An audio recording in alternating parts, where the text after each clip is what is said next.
Welcome to the Kickstart Your Coaching Edge podcast, where it's all about getting real around all things coaching. And what we know for sure is that what got you here won't get you there. You can't see the spinach in your own teeth. And finally, hang on, because this one's really deep. Once you realize that you are the traffic, everything makes complete and unadulterated sense. Hey, Kara, I have a question for you. Hey, Jen, go with your question. On a scale of 1 to 10, how flexible are you? I'm friggin' hello, just call me Gumby. I am like an 11. And you know what, Jen, I think that that's actually my highest, like in the EQI, in my emotional intelligence assessment. I think that that's my highest thing is flexibility. I am adaptable to thoughts, to feelings, to behaviors, to whatever. So you'll give yourself a 10 on that. Give me a scale of 1. Okay, hang with me. Give me a scale of 1 to 10 on how you feel you are in terms of optimism. So I'm going to be consistent here. I think I'm a 10 there too. And then in terms of stress, how high is your stress level? 10 totally stressed out, 1 not at all.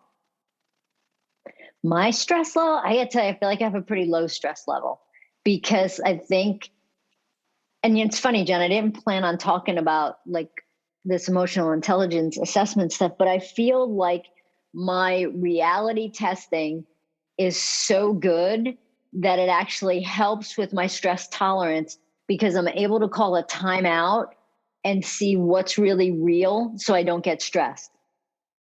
No, I love that because it's interesting because we've been talking about optimism all month. And there is one of the 5 composites of the EQI 2.0 is around stress management. The 3 subscales that feed into that are optimism, flexibility, and stress tolerance.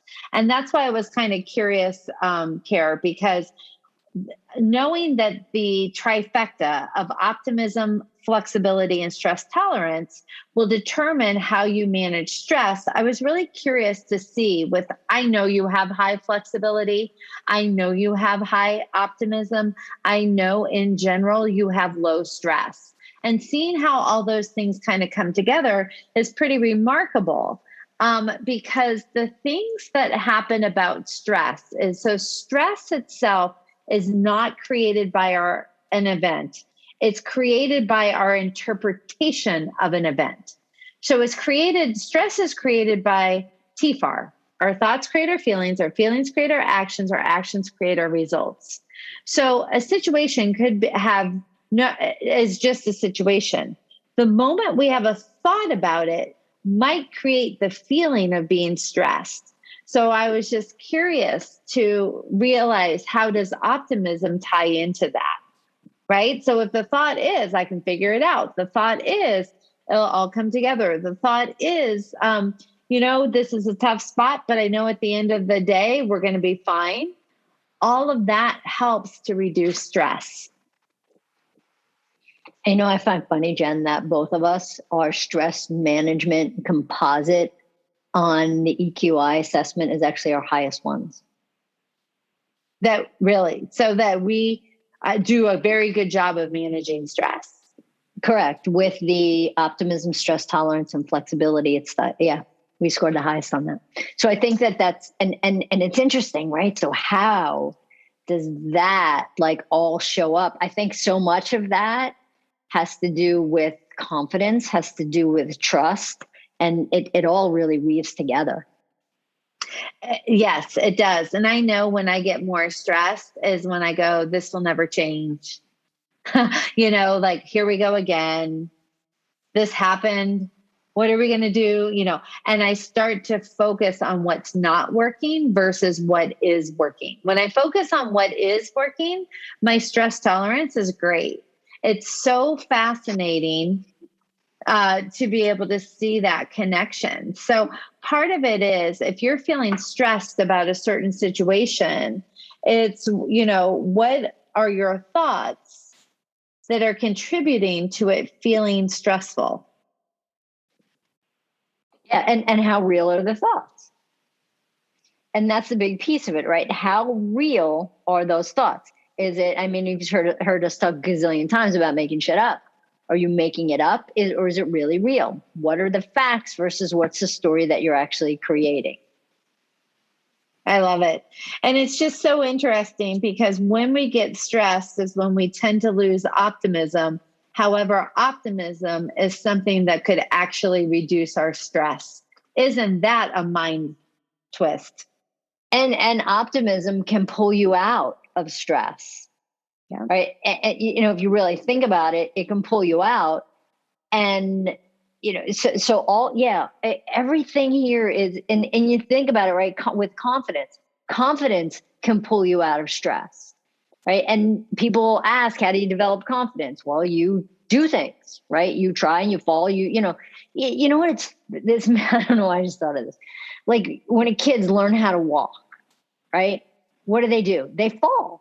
Right? You don't just say, okay, you know what? You never need to do this. You let them fall and then they get up and they eventually walk. You don't say, okay, you screwed that up. The kid's going to walk. So you need to fall to learn, to grow, to be able to trust yourself, to have confidence. And then there you go. You're running. You're running.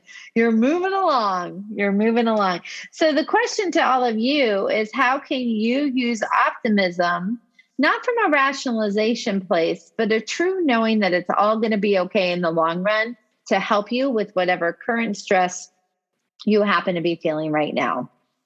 So that wraps up another month of a fantastic topic of optimism. Thanks for hanging with us. Don't forget to join our Facebook group where we are doing live Friday I said that weird, Facebook Friday lives at noon. We want you to be a part of it where we're teaching more about the skill of coaching. So come find the group, Kickstart Your Coaching Edge with Jen and Karen. And on that note, we will see you next month. Hey, everybody. Thanks for listening to the Kickstart Your Coaching Edge podcast. Craving more in-depth discussions? Check out the Get Real Inner Circle with our no BS in-crowd of coaches. Join live coaching discussions, breakdowns of coaching calls, and have some fun while you're at it. You're going to want to go to kickstartyouredge.com/inner circle. It's time to get real.